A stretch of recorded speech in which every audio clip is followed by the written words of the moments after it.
நடிகர் தனுஷ் தனது 43வது பிறந்த நாளை முன்னிட்டு ரசிகர்களுக்கு மறக்க முடியாத பரிசை கொடுத்திருக்கிறார். ரசிகர்களின் வாழ்வாதாரத்தை மேம்படுத்தும் வகையில் 30க்கும் மேற்பட்டோருக்கு இலவச ஆட்டோக்கள், தையல் இயந்திரங்கள் உள்ளிட்ட நலத்திட்ட உதவிகளை வழங்கியிருக்கிறார்.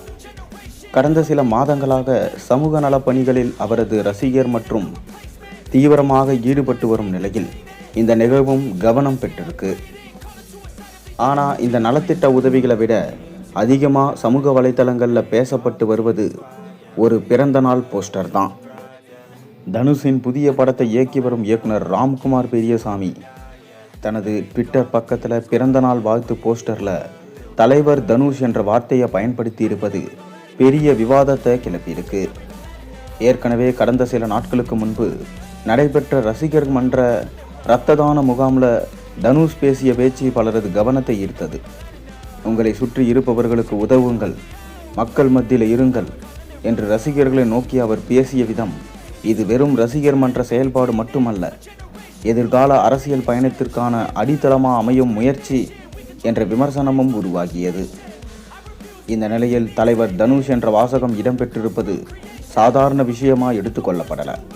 ஏனென்றால் தமிழ் சினிமாவில் சூப்பர் ஸ்டார் என்ற பட்டமும் தலைவர் என்ற அடையாளமும் இன்று வரை ரஜினிகாந்தோடு மட்டுமே இணைந்து பார்க்கப்படுது. ரஜினிகாந்த் ரசிகர்கள் மட்டுமல்ல, தமிழ் சினிமா ரசிகர்களிடமும் தலைவர் என்றால் முதலில் நினைக்க வருவது ரஜினிகாந்த் தான். அந்த அளவுக்கு பல தசாப்தங்களாக அந்த அடையாளம் அவருடன் ஒன்றி போய்விட்டது.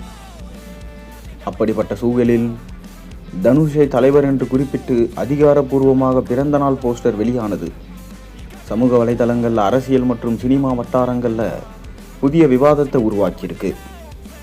ஒரு தரப்பினர் இது இயக்குனரின் அன்பு, இதில் அரசியல் தேட வேண்டிய அவசியமில்லை என்று கூறி வராங்க. ஆனால் மற்றும் ஒரு தரப்பினர் அரசியல் வருகை குறித்த பேச்சுகள் தொடர்ந்து நடைபெற்று வரும் நேரத்தில் இப்படியான பிராண்டிங் சாதாரணமாக நடக்காது என கருத்து சொல்லியிருக்கிறாங்க. குறிப்பாக ரசிகர் மன்றத்தை சமூக நல பணிகளில் தொடர்ந்து ஈடுபடுத்துவது, மக்களோடு நெருக்கமாக இருக்க வேண்டும் என்ற அறிவுறுத்தல்கள், தற்போது தலைவர் என்ற அடையாளம், இந்த மூன்றையும் ஒன்றாக இணைத்து பார்க்கும்போது தனுஷின் எதிர்கால அரசியல் பயணம் குறித்து யூகங்கள் தற்போது வலுப்பெற்றிருக்கு. அதே சமயம் தலைவர் என்ற அடையாளம் ரஜினிகாந்துக்கு மட்டுமே.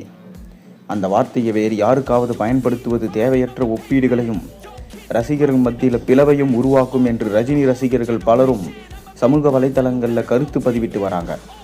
இதற்கு ரஜினிகாந்த் நேரடியாக தனுஷ் அரசியலுக்கு வர வேண்டாம் என கருத்து தெரிவிக்க வேண்டும் என ரசிகர்கள் தற்போது சோசியல் மீடியாவில் ட்ரெண்ட் செஞ்சுட்டு வராங்க.